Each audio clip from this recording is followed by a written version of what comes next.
everybody, and welcome in to another episode of the Couch GMs Podcast. It is Monday, October 20th, 2025. I'm your host, George Kurth, joined by somebody who has been here in more recent than a year, Tyler Snyder in the house. How you doing, buddy? Good, man. It's good to be here. I know you guys are all excited to not have to see Cody, and I agree. So I'm ready for this episode. I agree, too. It's a nice change of pace. I put the orange background out for you. I did everything I could think of. Appreciate you. Make sure you're following us at the Couch GMs, Facebook, X, Instagram, TikTok to get everything you do from the show. As always, feel free to DM us with any fantasy questions you have each week or join us live Mondays and Thursdays, obviously, normally at 6:30. We're hitting you at 6 today, getting on here a little early so we can get off before the Monday night doubleheader, which I'm sure Tyler shares when Cody and I said sentiments of is stupid. But we can get to it later. It's horrible. But I'm sure we'll find some things to talk about here. So why don't we jump right into what is happening?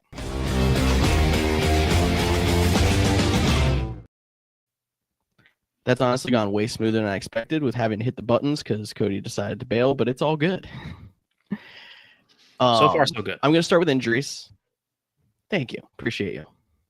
Jaden Daniels, who just recently came back from an injury, ended up leaving their game on Sunday with a hamstring injury. I was honestly worried it was going to be something a lot worse with how he kind of got folded up and his knee bent, but hamstring injury. We're unsure about his status for next week, but Washington can't catch a break between him and now I don't know if Debo is going to even play again next week, and we haven't even heard Terry McLaurin's name in how long. Yeah, definitely not a good situation.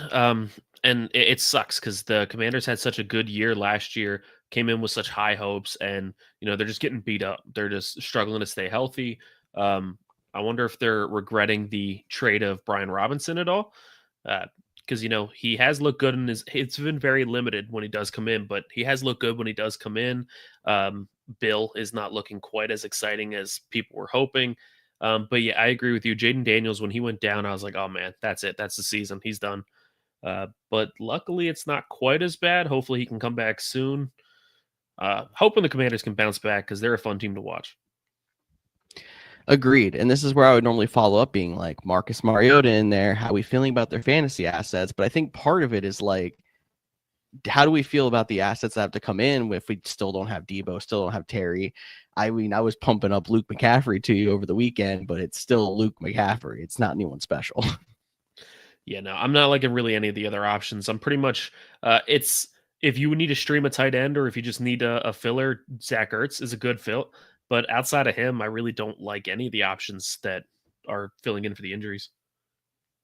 No, I think people are still starting Bill, hoping they get the 2 week ago performance instead of last week when you're desperate at running back. Because, I mean, better than some of the options out there that I'm sure we're going to talk about even later on the waiver wire. But it's not pretty right now in Washington, and hopefully they get better. And Daniels comes back soon. Moving to Carolina, Bryce Young is week to week with a high ankle sprain. So he has just gotten his first 3-game winning streak in the NFL as of this week. Wasn't a pretty one. They barely beat the Jets. But first 3-game winning streak, everything starts to go well, and then something knocks them back over too. It's another team that just seemed to have such bad luck lately. Yeah, and it sucks because they have so many good receivers. He's finally got things to throw to. He seems to be getting better blocking in the offensive line. The running backs, man. I mean, Chuba's great, and I love Chuba, but Rico Dowdle, where did he come from? 1 week fluke, sure. 2 week fluke, maybe, but 3 week fluke, it's not a thing. Rico Dowdle is performing out of his mind right now.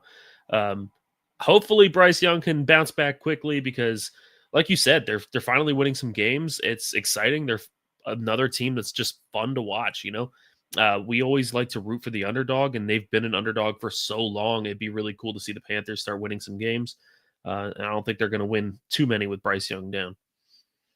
No, I don't think the Red Rifle, Red Rocket, however you want to call him today, really still has it in him.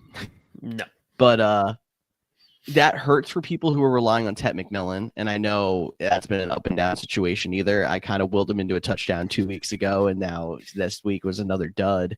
But with the running backs, I wanted to get your opinion because this is the first time we've now seen since Rico Dowdle has been breaking out, and then we saw Chuba Hubbard back, that they had their split. It was almost exactly 50-50, kind of how we were expecting. It was kind of by drive. Are you cool with playing both of them right now, or are you thinking more like we're still leaning Rico Dowdle until we see more out of Chuba Hubbard? So I'd say asterisk.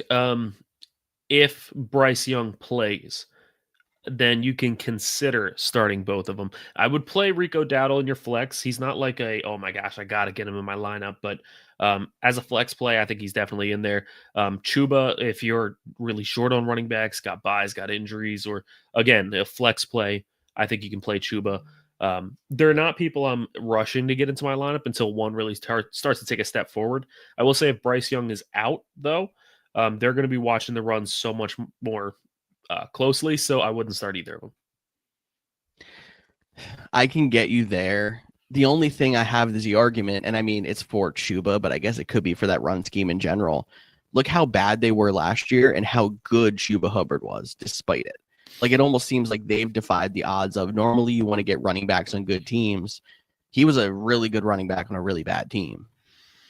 Yeah, I hear you there. I just feel like if they are going to be solely focused on the run game and we're splitting it 50-50, it makes it so much less valuable to play. Last year it was Chuba and it was all Chuba, and there was really nobody battling with him. But with Dowdle playing as well as he is, a 50-50 split, it's just not worth it with a higher focus on the run game.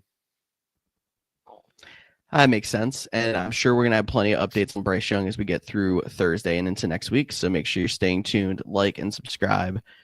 Moving down to Atlanta, I didn't even know this really happened. I know he was kind of banged up, but he did finish the game. Michael Penix has a bone bruise on his foot/ankle. That was exactly how it was written online. I don't really know too much more about it. And it doesn't sound like it's going to keep him out, but it has to at least throw some concerns on there. But they do have Kirk in the back, to back him up. So is it really that much of a drop-off? Might not be a drop-off at all. I mean, I feel like the Falcons have been such a roller coaster. Some drives you're like, oh my gosh, this offense is dangerous. And then other drives you're like, what is happening? This is painful to watch. If it wasn't for Bijan, I think that offense would be non-existent completely. But I think if Penix needs to miss time, you're not taking a drop-off in any of your fantasy people because Cousins is good. Honestly, it might even be an uptick in your in all of your receivers. So we're talking about Drake London, who, I mean, he had a bad week. Kyle Pitts is his year. He didn't have a lot of success with Kirk, but if the offensive scheme has changed and it's his year, I'm sure we'll talk about Kyle Pitts a little bit later as well, but he is somebody who you could at least throw on the tight end dartboard. And Bijan has just been absolutely insane. I do agree. I don't think their offense would be close to this good if they didn't have someone like Bijan back there. And that is not saying anything bad about Drake London, especially because he's actually been pretty solid. Comment for you, Tyler. Look who's back. Back again. Yeah. You're welcome. Good to see you, Neil. Thank you for chiming in. And I'm sure Titan Tyler, as you call him, is not happy to talk about the Titans today. Maybe I'll try to get something out of him, but he's happy to talk about football here. Yeah, the Titans were pretty rough to watch. It was good to see Mike Vrabel. I just wish he was on our sideline, not theirs. We can go back and reminisce all we want to, but I think we both agreed that was not a good coaching change when it happened. Terrible.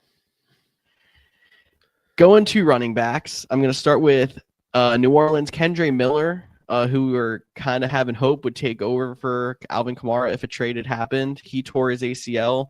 He's out for the season. This comes a week after Alvin Kamara said he was going to retire if he got traded and go sip pina coladas on a beach somewhere, which sounds like the life, honestly.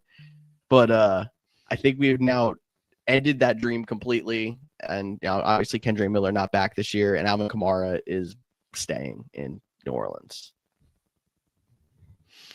Yeah, I mean, this is really unfortunate. I saw that Kendre Miller was one of the biggest free agent pickups, one of the biggest waiver moves. Like you said, a lot of people were hoping he would take over. Not anymore. So it's always next man up mentality, though. So I don't think Alvin Kamara is going to get traded regardless. But if he does end up getting traded or if he does get injured, next man up, somebody's going to get the volume. As long as there's volume, there's fantasy potential. So hear me out. Is it Taysom Hill season? No, it's never Taysom Hill season. Never For Taysom. about 4 weeks last year, it was Taysom Hill season. Let's be honest. It is always Taysom Hill season in a best ball league, and that is it. Because you can't predict when it's going to be that Taysom Hill game or the Taysom Hill couple of games. He's such a frustrating player. He's not consistent enough to ever start, but he's gets enough points that he just steals it from the people that matter. It's so true. And I actually got excited just watching Red Zone, not this week, the past week, week 6, because I saw he scored a touchdown. I'm like, he's back. It's time. And then I looked at his stat line post game. His stat line was literally 1 carry for 1 yard and 1 touchdown, 6.1 fantasy points. I'm like, Correct. what? Best ball leagues only. That's what I'm saying. And even yet, I don't think it would have cracked your lineup in that one either. But Probably. I understand that. If he ends up breaking back out, I'll be the first person to do it, because you guys make fun of me and Cole Kmet all the time. But if there's anyone you should be making fun of me for, is my irrational want for Taysom Hill to be my fantasy tight end. I mean, look, if he starts consistently getting playing time, then he is a decent tight end. But he's a 35-year-old quarterback playing tight end after how many injuries? Like, just retire, my guy. Just retire. It's true. It's very true. But we're gonna see what happens. Moving to New York, we have Breece Hall, who was used sparingly in the second half following a hip injury. They never, I don't think, announced that he was injured or marked him as questionable. He just barely was used in the second half. And between that and the fact that they're 0-7 and they benched Justin Fields partway through that game, and he's up for as a trade candidate, who knows if the injury affects that or not. Is it panic sell Breece Hall time? I don't say panic sell, because in my mind, panic sell is you need to get rid of him now for whatever you can get from him. I still think Breece Hall is going to be a decent running back for you. I just don't think he's going to be that 3rd round pick, high volume, you can lean on him kind of guy. He's going to be your guy that's going to be in the flex or running back 2, because he's your better option. I still like him over guys like Bill. I still like him over that. Trying to think of some other people that I would play him over. I mean, RJ Harvey, guys like him, if that's your options, Nick Chubb, honestly, Woody Marks, the way that it's been the last couple of weeks, I'm still playing Breece Hall over all of those guys. If you have somebody else like Javonte Williams, Cam Scatteraboo, then yeah, I'm benching him for him. If you can get something out of Breece Hall and you can still get him at the value you drafted him at, then yeah, I'd say definitely sell him.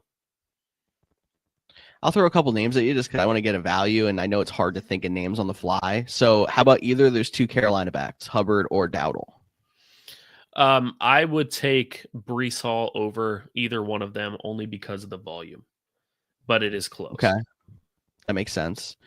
Maybe this is more of a question a few weeks ago, but I don't know where your value is out on him right now. Chase Brown. I like Chase Brown over Breece Hall. I think if you didn't get him yet, you missed a good buy low candidate. Agreed. And then one of the more frustrating yet volume heavy backs right now is J.K. Dobbins. Where are you at on that? I like Breece Hall over J.K. Dobbins. Dobbins, like I said, just frustrating to me because he gets 14 to 20 carries a week. And it's some weeks he goes off and other weeks it's what even happened? Did he even touch the ball? I just don't like that whole offense, to be honest. I don't trust it. It's very inconsistent. They played a heck of a second half, and then I texted you last night, and you were like, I can't stand Bo Nix. Can't stand Bo Nix. I don't like him. I liked him last year. I don't like him this year. I don't like his personality. It's just the Broncos, if it wasn't for that one quarter, the whole offense was just flat. And I feel like that's been a lot of weeks. They're waiting to the fourth quarter to play. And what happens when a team actually shuts them down in the fourth quarter? Yes, they've been putting up decent points so far, but it's all been one quarter or one half. They have not put a full game together, in my opinion. So I don't know. We'll see moving forward. There's a couple people in there that I still don't mind starting, but guys like J.K. Dobbins, I just don't have a lot of faith in. And the NFL trade deadline is coming up in a few weeks, and I know I'm going to ask you later about some trade candidates who we think might get moved. I know Breece Hall is definitely on the list of possibilities. There's a chance he gets moved to somewhere he's just in running back by committee purgatory, and there's a chance he goes somewhere where he is a feature back and becomes even better. So he's a tough guy to find a value on for sure. Wow, that man goes to the Chiefs, and it's over. Oh, my gosh. I mean, as much as I would hate it for fantasy, it could be a good thing or it could be horrible. It depends on if they keep trying to force Kareem Hunt or something. Fair. We got Miami to round us out here. So, darling of fantasy tight ends over the last few weeks, Darren Waller, he left the game with a pec strain. He is week to week. We finally had somebody we were hoping was going to be good. And even though the Dolphins are literally on the nosedive and he throws up a donut this week. And then Jalen Waddle put up a whole 2 half PPR points before he left early with an injury as well. But he is expected to be okay. And it's a less serious injury. They just pulled him out because the game was completely out of hand. Because I even thought they were going to fire their head coach after that last interview. If you didn't hear his post-game press conference, it sounded like Cody trying to say a sentence. Yeah, I'm surprised he still has his job at this point. I mean, I don't know what'll happen first, Tua getting benched or McDaniels losing his job. I don't know which one will come first.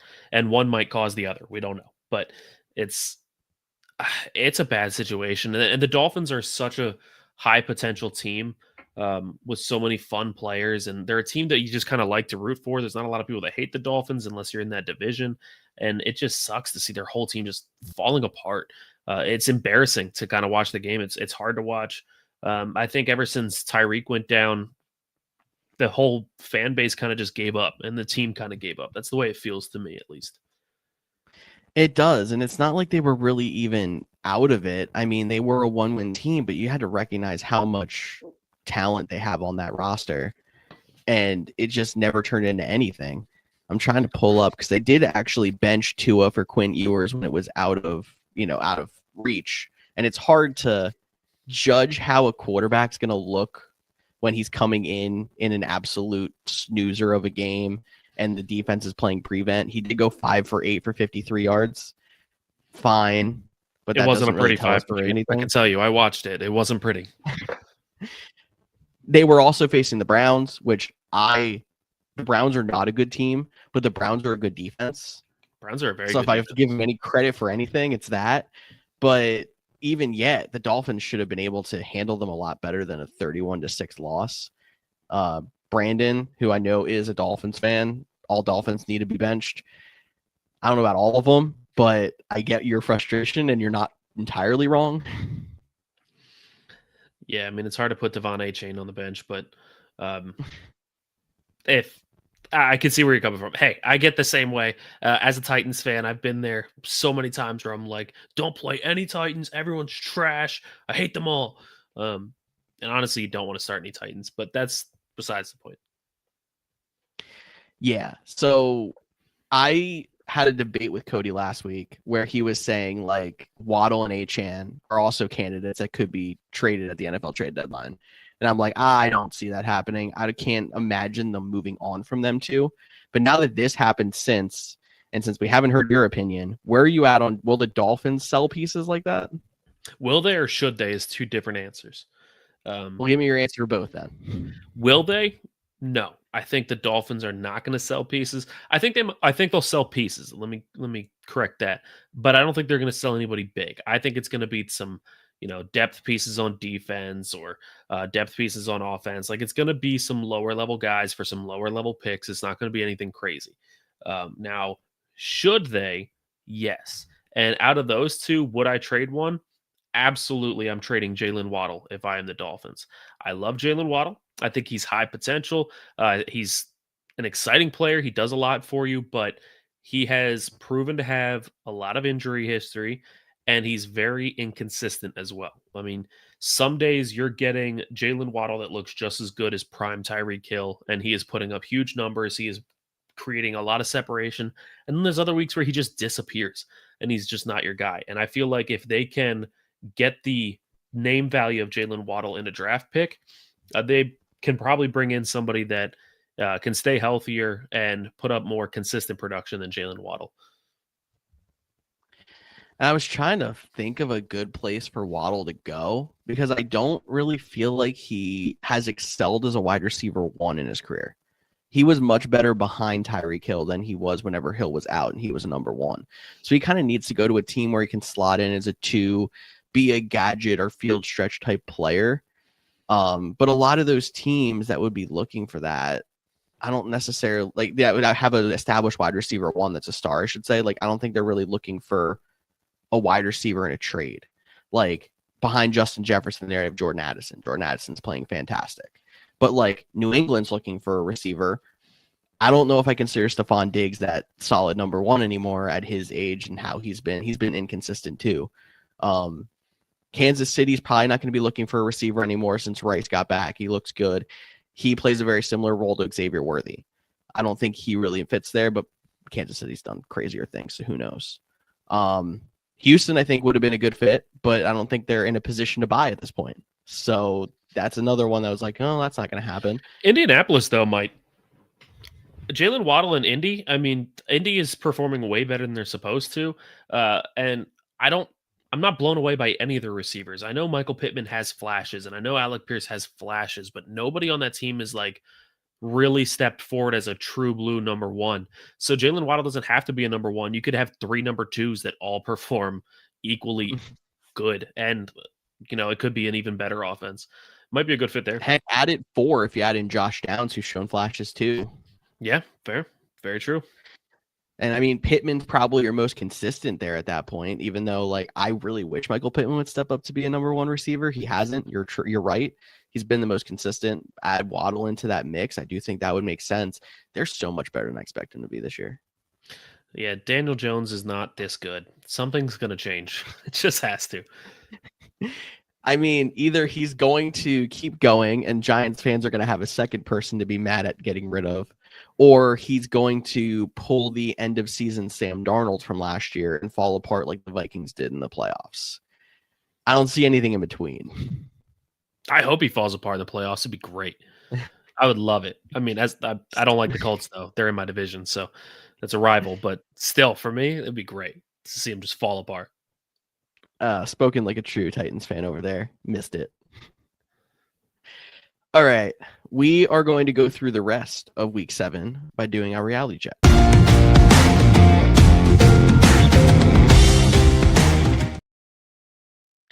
So I feel like I don't have as much in this segment as I usually do, but that's because this week was kind of interesting. But what you usually do here, just to give you a background, is we ask questions based on this previous week. Maybe it's just a straight question. Maybe it's something that's like an overreaction and you kind of reel it back. Just reacting to where the league is, what happened, etc. So first off, I have to go to New York because they benched Justin Fields for Tyrod Taylor. Rest of season, Justin Fields or Tyrod Taylor? Neither. I think you go to the CFL, you see if there's anybody there that has anything. Is there any XFL quarterbacks sitting there? Like, you tell me Ryan Tannehill doesn't have a little left in the tank. Give me something. But no, in all honesty, I'm going with Justin Fields. Tyrod Taylor is a journeyman backup. He's never gonna be anything more than a journeyman backup. You went out, you got Justin Fields for a reason. Yes, he's not playing very well, but the Jets in general are not playing very well. I think you stick with the rushing ability that Justin Fields brings you. At least it's something else that he can give you. And, you take the L, even if he completely blows it for you, at least you're going down with the guy you signed and now you're getting a top draft pick. I'm going Justin Fields. 100% agree with you because you get nowhere by starting Tyrod Taylor the rest of the season because he's never going to be your starter. Justin Fields, while he probably isn't either, like, you just go down with the ship at this point. I literally went to their depth chart to see if they had a QB3 that was like even an experimental late round pick quarterback. And they have no one else on their active roster. And their backup quarterback, their quarterback on their practice squad is Brady Cook. Do you know who Brady Cook is? Because I don't think I do. Nope. Cool. So maybe he's the answer. But for real, you're going down with the ship with Justin Fields, and maybe I would say if the game was out of hand, I could see why they would have benched him there, but the game was actually still close. So I don't know if it made sense at this point, and they should go back, but I don't know if they will. And they have to definitely be frustrated 0-7, but they're also lining themselves up to get their pick of the litter at quarterback in the draft now. So, like you said. Yeah, but Robert Saleh was the problem. Like, come on. At least then they had a defense. And I can't even say they don't because they've been losing games 13-9, but bad coaching decisions. It's all right. It's a New York thing, right? Something we Yeah. can agree on. All right. So we know as much as everybody else how the media has been trying to blow up the whole Eagles can't pass the ball, Eagles receivers want the ball more, all the whatever. We had a 300-yard passing game from Jalen Hurts this week. Both Eagles receivers went over 120 yards and both caught at least one touchdown. Is this the Eagles passing offense that we're going to see the rest of the season? Yeah, it depends. You know how you best set up the passing game? By running the ball. Run the ball. You have Saquon. Just run the ball. Like, stop forcing Jalen Hurts so hard. Like, we're acting like Jalen Hurts is the second coming of Jesus. He's not. Like, he's a good quarterback. He's nothing super special. But Saquon is. Saquon is a special running back. Give him the ball. You keep running the ball with him, it's going to free up that passing game so much more, and you are going to see receiving games like this. But, I mean, we know the Eagles have the ability to – I mean, you have A.J. Brown. You have Devontae Smith. You have the tight ends. Like, you have these pieces that can be effective. And even Saquon in the passing game is a beautiful asset to have. So, yes, this very well can be the passing offense that we see out of the Eagles. It's how they choose to run with it. If they keep forcing the pass the way they have the last few weeks, and I think a lot of it had to do with the frustrations from A.J. Brown, but if they keep forcing the pass, it's not going to work. If they let the pass just work its way in the way it's supposed to, then yes, this will be the Eagles' pass offense. I don't think it's going to be the Eagles passing offense, not because they can't do it, but because they have to focus more on running the ball, exactly like you said. And I think it's kind of been in front of us the entire time, but no one's really wanted to say it. I think the offensive line is the problem. And it's because they're hurt. It's not because they don't have the pieces. Because to start the game this week is the first time that we've seen their full offensive line in a few weeks. And they were all at least fairly healthy coming off of the mini bye. And then in drive 3, they lost their center for the rest of the game. And at that point, all of a sudden, it was like they stopped running the ball. Whenever they did run the ball, they couldn't get any push. And then all of a sudden, the passing game started working, which is something that they haven't had. But I think they're either less effective or concerned to run the ball when they don't have the offensive line, or they're just completely changing their offensive mindset, which doesn't make sense after they were the most effective run team in the league last year. It's so confusing. Hey, you got Brandon Graham to come out of retirement and sign with the Eagles this week, so maybe we just get Jason Kelsey to come out of retirement too. At this point, let's do it. I don't care anymore. I don't think that one's going to happen. He has way too much happening in his media podcast career, and he's been out of the league for a year and a half now instead of a half a year. But I'm surprised enough that they got Brandon Graham to come out of retirement, honestly. Yeah, you and me both. I mean, I think it's going to be the spark they need. I don't think he's going to be what he used to be, but it'll be a spark for that locker room, and that's huge. Exactly. And I mean, they're going to get 15 to 20 snaps a game out of him at this point. Yep. But that might also be all they need, too. They need edge, and he was at least an effective pass rusher in limited snaps at the end of his career, too. So, how often do you see a team have one of their top defensive players retire and also get one to come out of retirement in the same season? I can't think of one. This might be a first. The Darius Smith thing was weird enough. I don't know why he was on free agency so long. I don't know why he was super excited to come in week 2 and then retired 3 weeks later. I don't think we ever talked about it on the show here, but it was one of the weirdest things I've ever seen. Yeah. One player retiring and another player coming out of retirement the same year. Might be a first. We need some stats people out there to check us on that. We do. If you're listening and have any insight, we'll back to it. Put it in the comments. In the meantime, I want to go to Chicago because I had seen the Bears beating the Saints. I know, right? I'd seen the Bears beating the Saints 26-14. And I was like, oh, Caleb Williams must be having a great day. And I looked, and he scored 4 fantasy points. And I was like, how do you have such an effective offense seemingly and be able to put up less than 5 fantasy points. So I wanted to know if you had ever seen anybody in a game where they pretty much won by that much, but never didn't blow them out, be able to come out here and put up 15 for 26 for 172, an interception, and fumble the ball twice, not scoring a touchdown, scoring less than 5 points in a game like that. I mean, that specific game line, obviously, no, but I feel like I have seen game lines like this before. You just don't see it as often. Maybe it's because there's more focus on Caleb Williams. I feel like some of the lower end quarterbacks, like honestly, go back and look. I could be wrong, but I feel like we saw games a lot like this with Drake May last year, where the Patriots actually put up some good points, but it ended up being mostly rushing touchdowns, and he really didn't do a whole lot himself. And effective offense, but he only had like 4 or 5 points.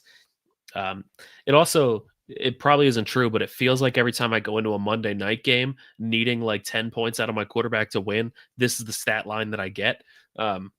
So bro, amen. Feels like this has happened, but yeah, definitely a weird game. Me, whenever I have a game where I'm facing a quarterback, they put up 17 points in the first half. Yeah, pretty much, right? Or anytime I'm playing your wife in fantasy, like she took all the George Luck. It's just it's Kurth Luck, guys. It's not George Luck, it's Kurth Luck, and we've learned that now that they're married. If I play Bree, she'll get 70 out of her quarterback, and mine will get 2, and I'll be like, I don't know what's happening. Did you face her this week when she had Bo Nix come into the game into the fourth quarter at like 4 fantasy points and finish with almost 40? I did not, luckily, surprisingly, but stat lines like this will happen as I play her more this year. Well, I'm looking forward to hearing some of those. Neil says, I miss you, Titan Tyler. I don't get the chance to rate you third in their mock drafts. It takes all the fun out of it. Yeah. You always like to say I'm the worst, but just saying, Titan Tyler might have the hot takes, but I think I have the better fantasy record between the 3 of us overall this year. So maybe you need to start looking at my mock drafts a little bit better there, Cliff. Cliff actually has room to talk this year as he's currently leading Group C. For now. Yeah, he's got 4 champs and George breathing down his neck, so I don't know how long it's going to last. We will see. I think my wife's going to beat him this week. I don't know. I haven't checked the score lately. She's one of the champs, so maybe he won't be first anymore. Maybe she would pass him. I'm not sure. I have to look. Leave it to a Snyder. Yeah, right? There you go. Where was I at here on the rundown? Okay. So we've now seen 2 weeks of Joe Flacco in Cincinnati. Can we officially say Joe Flacco saves the values in fantasy of Chase, T, and Chase Brown? Yes. I hope it's not an overreaction, but yeah, I really do think he does. Joe Flacco is never going to be a league winner, but he is a consistent enough quarterback. He's going to have his bust weeks, but he's going to give you enough that it is going to give you value in Chase Brown. He's not afraid to throw the ball, and I think that's one of the biggest things. I feel like with Jake Browning, he plays it so conservative. Everybody's watching Chase Brown because they don't expect Browning to really be throwing the ball much, and Browning is afraid to throw the deeper passes or the closer window passes. Flacco says, what do I got to lose? I'm 86 years old. Chase is down there somewhere.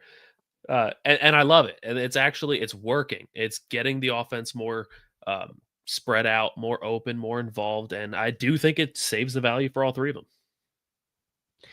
I agree. I was skeptical that it was going to make a difference. And I feel like it's mostly because they do not have an offensive line. And I'm like, I don't know if Joe Flacco is going to make it through 2 weeks, let alone actually help value. But I think the thing that I've seen it the most is, one, you're saying like he's not afraid to just, throw the ball up to Jamar Chase, but something with like his experience, he is getting the ball out a lot quicker than especially Jake Browning, but even Joe Burrow did.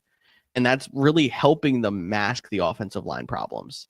The only one I don't think it really helps as much is Chase Brown because, obviously when he's still getting hit 1 yard behind the line of scrimmage every time he touches the ball, it's going to be hard for him to get yards anyway. But the fact that the passing game has been more effective, it's still actually helping him at least a little bit, and I've seen 2 decent games out of him. So I also agree. I think it is saving the values and not an overreaction, at least as of now.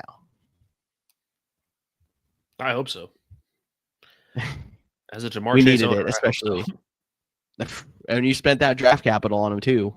Man, first overall pick was expected to be a bust, and I think he's back to wide receiver 6 on the year now. So we're doing okay.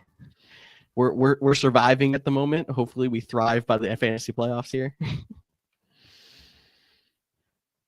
All right. I already kind of led us into a little bit of this. So if we don't have much to say here, I understand. I put on here, who do you think is most likely to get traded at the NFL trade deadline? We already talked some Breece Hall. We talked some Dolphins. Is there anybody else on the top of your head that you are intrigued by? I think that, I could be completely way out of left field here. I think there's a chance Chris Olave. But I think I was going to say, you're not totally out there. I think there's a chance. And honestly, like, as a Titans fan, I have a little bit more insider knowledge on stuff than most people. I think that Tony Pollard is going to be traded at the deadline. And I could see a team like the Chargers or the Chiefs going for him. He's not going to be a league winner, but he's still a very effective running back, still got plenty of life left in him. And the Titans get to move with their younger piece in Tajay Spears. And he'll be the number 1 going forward. Also, breaking news immediately, Tyler Lockett just asked for and was granted his release from the Tennessee Titans. So he is now available on free agency. Not that he has a whole lot left in him, but yeah, I do think Tony Pollard's going to get traded. So I would keep an eye out for that one. Why does Tyler Lockett to San Francisco feel right to me? See, I don't know. I feel like Tyler Lockett's mad because he wasn't getting used at all, and I agree with him. I mean, you have injury to Calvin Ridley, and you still don't use Tyler Lockett. I mean, either he has nothing left in the tank, or we just completely shut him down. I also wouldn't hate Tyler Lockett to the Tampa Bay Buccaneers. You know, depth wide receiver on a team that has so many injuries at wide receiver. And then you have another veteran presence to help with Emeka Egbuka. I mean, could be fun. Egbuka, who's active in the game starting in 20 minutes, shockingly. Wow. Hamstring injury, not missing a week. I was like, what? But, I mean, Godwin is still banged up, too. I don't hate that either. So I think we're on the same page by saying that in San Fran with, like, good wide receiver rooms who are very injured that could use a veteran presence. I think both of those make sense. Yeah, for sure. The quarterback that everyone wants to get moved is Kirk Cousins because I think he's the biggest difference maker, but I don't think he's going to get moved between cap issues. And I mean, I don't think that Atlanta wants to get rid of that presence with, behind Penix right now. But the other one that we've been trying to get moved is Jameis Winston. And the Giants actually came out and said that they would rather move Russell Wilson than Jameis Winston. So he's a name out there, potential for a, backup quarterback move, or if someone gets hurt over the next few weeks. How many times are we going to try the Russell Wilson experiment? Like, it's just so painful. But I mean, yeah, he as a solid backup option. I mean, yeah. If you're a team that is in a playoff chase, I'm trying to think of a random example. I'd say if the Bengals didn't get Joe Flacco, or if the Niners didn't have Mac Jones, especially the way he's been playing, those would be guys that I would consider going for him. But would you rather in those cases have Russell Wilson or Jameis Winston? Like, you're trading for a starting quarterback in a playoff chase. Which one would you rather trade for? Oh, man. Exactly. I know there's not a great answer, I guess, but.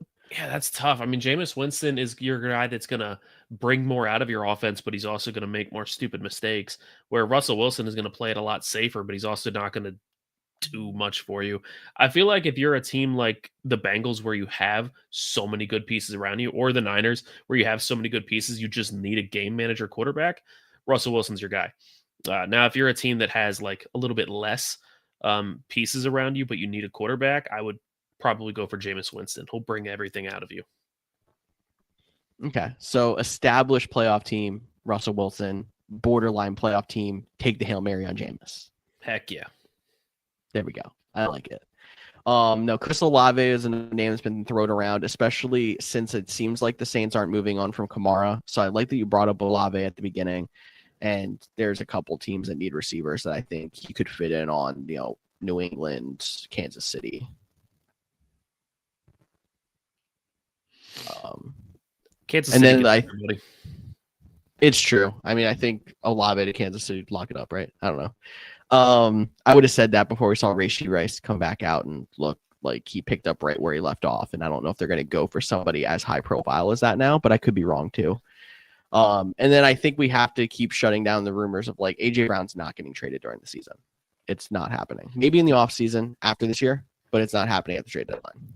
The Eagles will pull off one trade where everyone's like, how does this keep happening? How do the Eagles keep getting these trades for nothing? At least one is going to happen. It happens every year. It's true. And I'm assuming it's probably going to be on the defense if they're going to do it. And I don't know if it's going to be edge now because they just brought Brandon Graham out of retirement, like we said. But if there's some corners on the market, I could see the Eagles being a heavy contender for that. Anyone else you want to add in here, or do you want to move on to the waiver wire? Let's move on, my guy. Let's move on. All right. Oh, my gosh, Cody, where's your button? There's your button.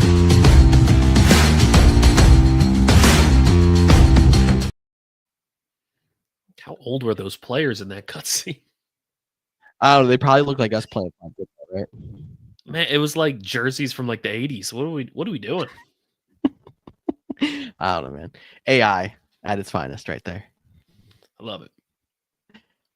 All right. I had to get creative today because I was trying to put together waiver wire players, and I could find but for pretty much everybody on this list. So I always say under 60% owned is where I keep the threshold on for the waiver wire. I use NFL.com fantasy numbers. So if anyone's out there like, this guy's owned 80% of leagues, how do you have him on here? Under 60 on NFL.com is what I go by as my number. I'll go position by position, and we're going to name some guys and be like, yeah, but this isn't great. So don't expect to get a lot of help off the waiver wire this week is my opinion. Quarterback, I have one guy on here. It's Joe Flacco. And it's for the same reasons we were just talking about a few minutes ago, because he's, getting the ball out and he's been unlocking that offense. Yeah, fair enough. Not a guy you're going to feel comfortable with, but if you have to, sure. We're going into bye Mageddon this week, and there's injuries, so we're finding where we can. Yeah. All right, running back. I have 3 on here, and I might even add Tyjae Spears, who I didn't have on my list, because speculative ads are kind of the way to go right now because there's not anyone out there that's a clear cut. But we got Kyle Monangai out of Chicago, who got more carries away from Swift this week. He's a rookie. He's somebody that a lot of people have been kind of trying to hang their hat on, but I don't really love it. He also played the Saints. I'm not putting too much stock into that game, but I had to put him on here because he might be the best option long-term. I have Zach Charbonnet on here because he's at 59% owned at NFL.com. He needs to be owned because he's a handcuff. If anything happens to Ken Walker, he probably has value, but as you know, I cannot stand Zach Charbonnet. He needs to just stop getting carries. And then the other one's Tyrone Tracy because, Cam Scattaboo is taking over on that offense, but he scored a touchdown. He's still getting probably 8 to 10 carries a game, and he's a big handcuff if anything does happen to Scattaboo. Yeah, Cam Scattaboo is just this blockheaded man that runs headfirst into anything. Like, I'm pretty sure if we were like, hey, we need to knock down that brick wall, Scattaboo would like, on it, and he would just run through the brick wall and break everything in his body doing it. But I respect it so much, and it's so fun to watch. The problem is when you run like that and you run as aggressively as he does, you always have that opportunity for injury. Not that everybody has an opportunity for injury, obviously, but that man takes some real brute force on every single time. So Tyrone Tracy's more of a speculative ad. I feel like Monangai is a good ad in Dynasty.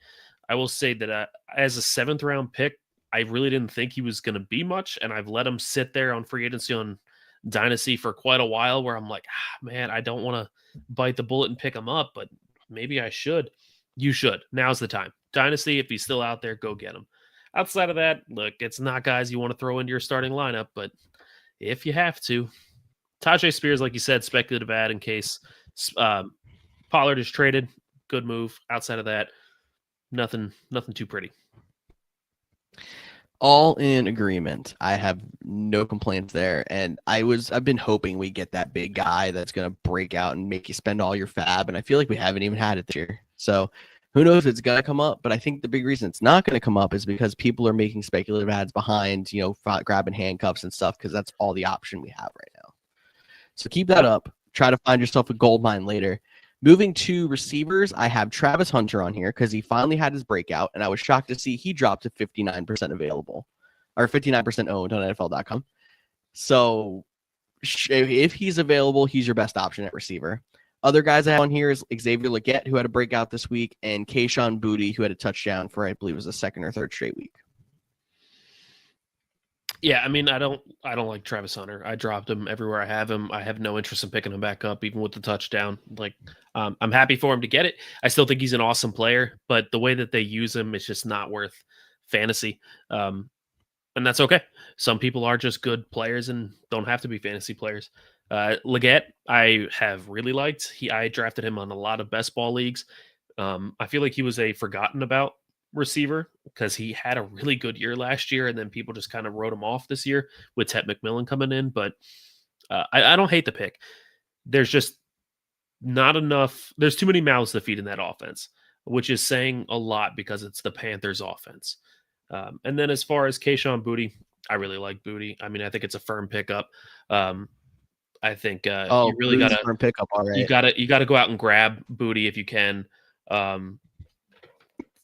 Sorry, you don't want to be behind on this pick. That's all I'm saying is you want to be able to get out in front of it. I'm done. I promise. I do like going on TikTok. Thank you. I do like Boutte. I think Boutte is a great pickup.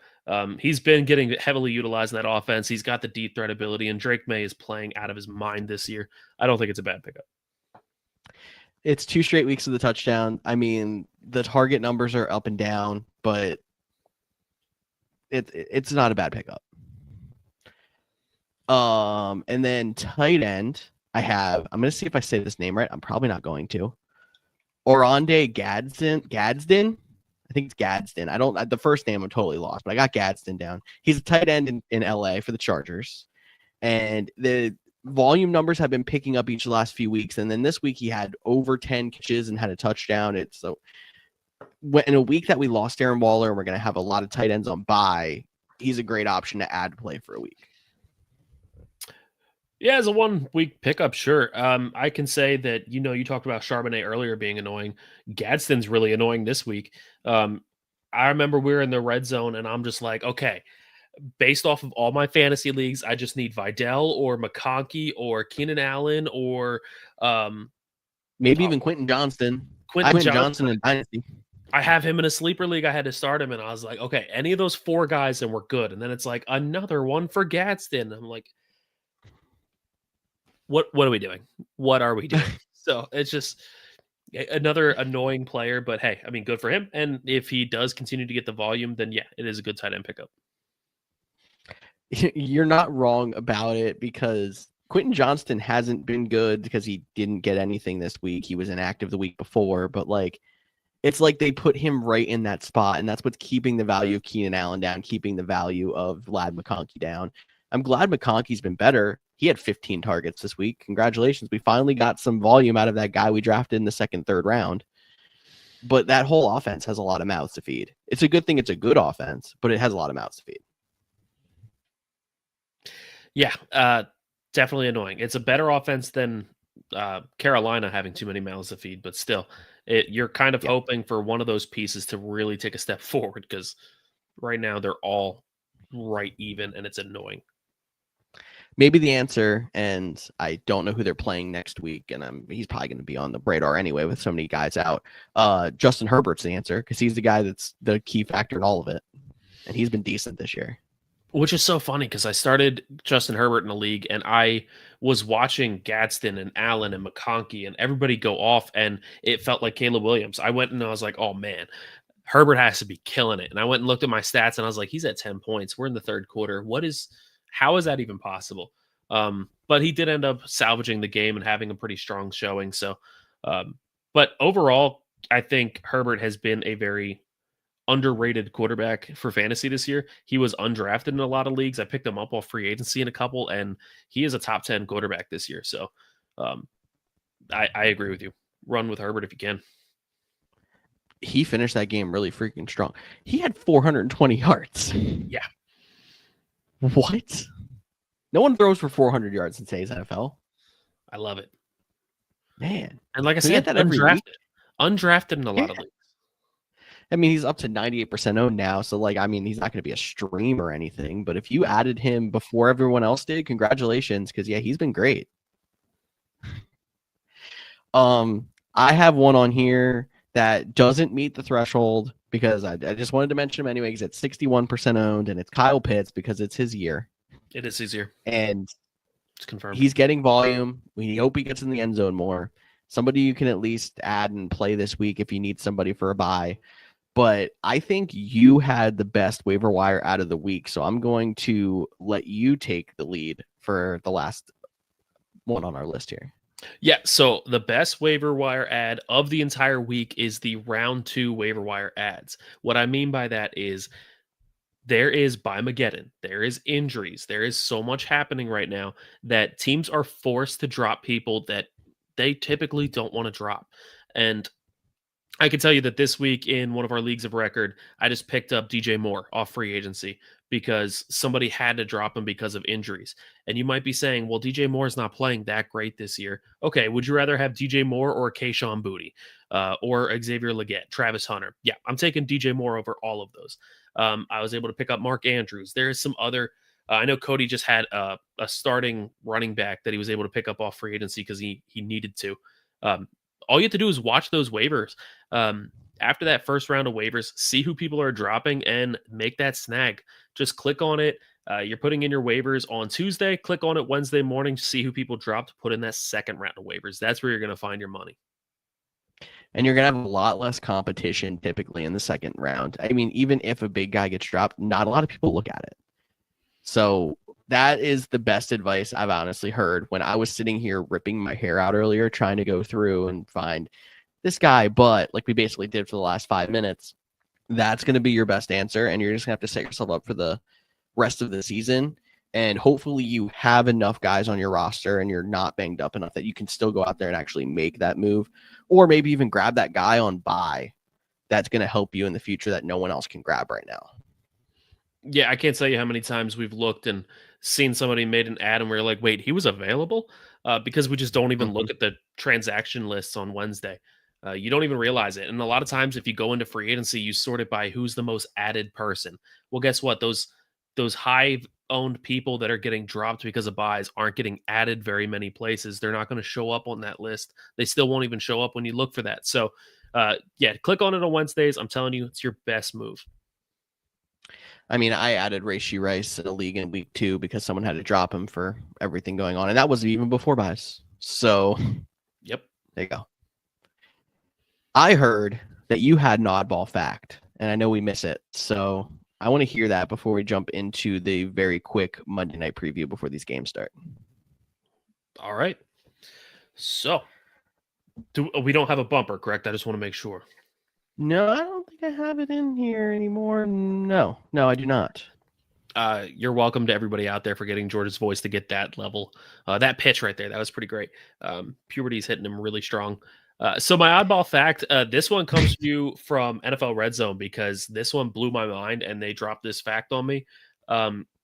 Andy Reid, Hall of Fame head coach, one of the winningest head coaches of all time, one of the best of our generation.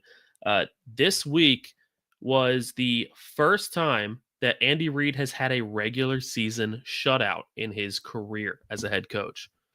Unbelievable. Well, number one, how has he gone this long and had been successful without having a shutout in the regular season? Yep. Number two, that almost sounds like it's inferring he's had a postseason shutout before he had a regular season shutout, which is even crazier. Unbelievable. It doesn't feel real, but apparently it is. I think he's the coach with, I want to say, the third or second highest win percentage in league history. That's insane. Yeah, and he's had some good defenses, some really good teams. And none. I mean, you date it all the way back to when he was on the Eagles. Like they had some strong defenses back then, and no shutouts. Man, well, I feel like that's correcting a wrong in a way because I mean his early years in Philly, his early years in Kansas City, I feel like it should have happened. Even his more current years, but there was a stretch in Kansas City. He had a really good offense and like mediocre defense. So fair. All right, let's jump into our Monday night doubleheader preview because we love Monday night doubleheaders. But I will say if they're going to do it, this is the way I would rather them do it. Having a game at 7 and a game at 10 instead of 2 games playing at basically the exact same time.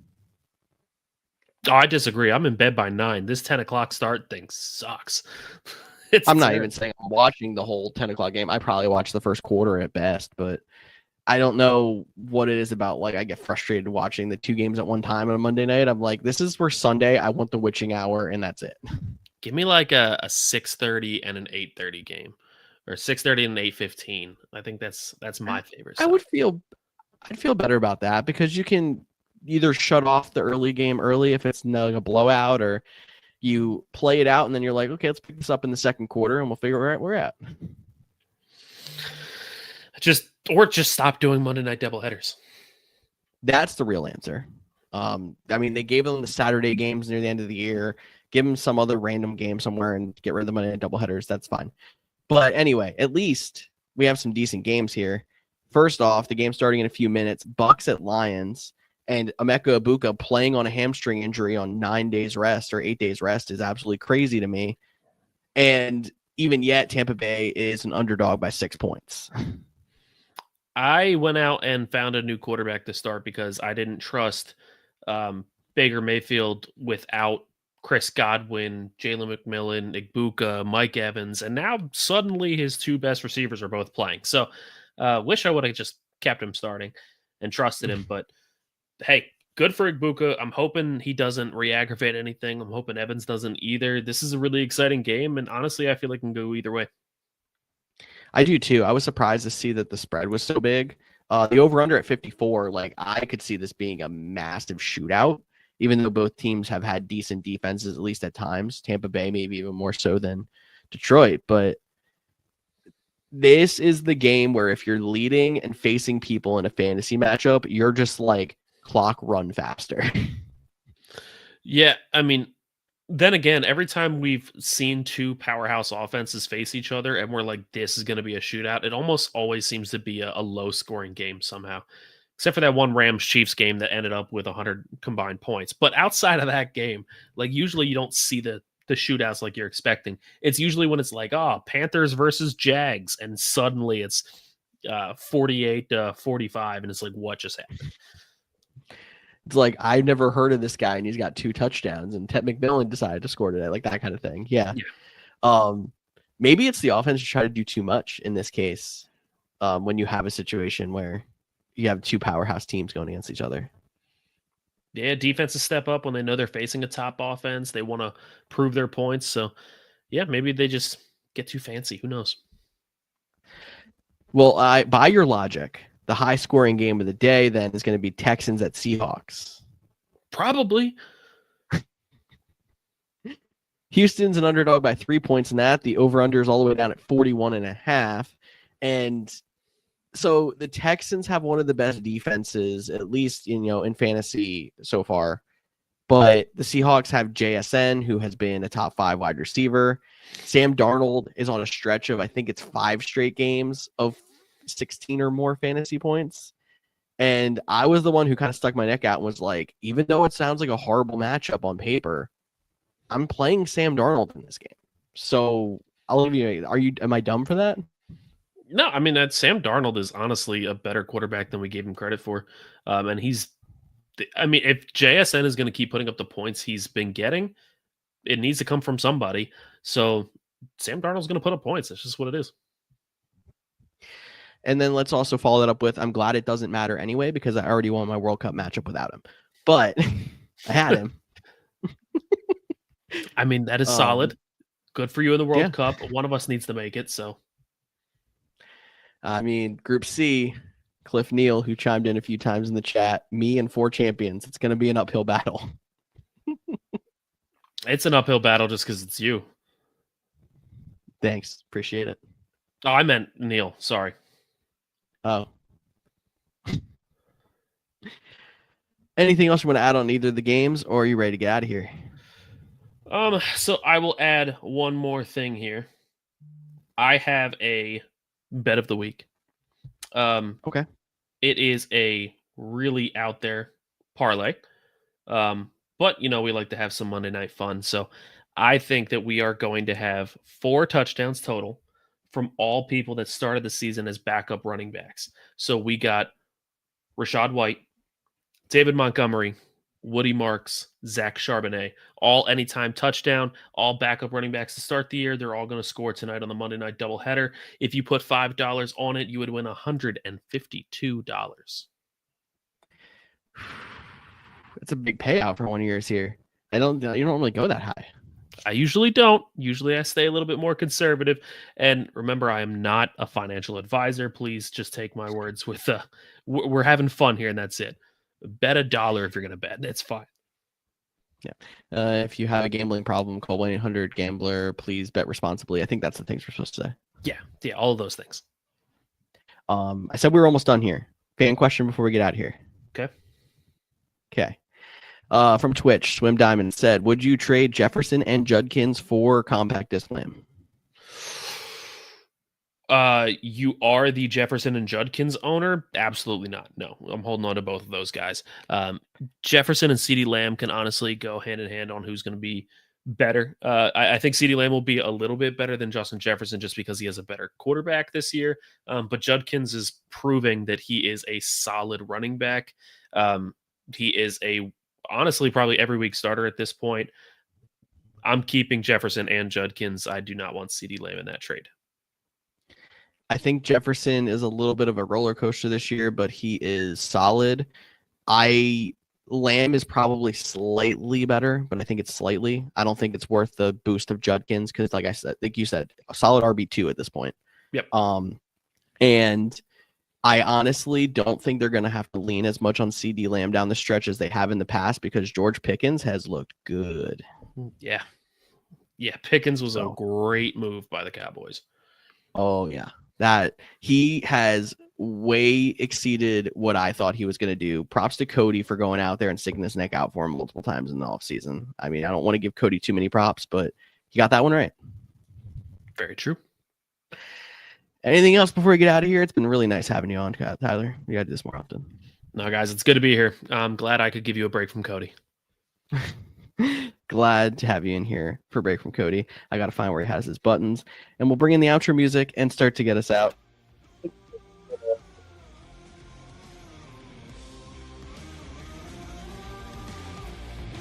Facebook, X, Instagram, and TikTok to get even more review for the show. Comment on our post, send us a DM. We're always willing to answer your fantasy questions. But in the meantime, enjoy football, and we'll be back with you on Thursday. I'm George Kurth, that's Tyler Snyder, and we'll see you next time.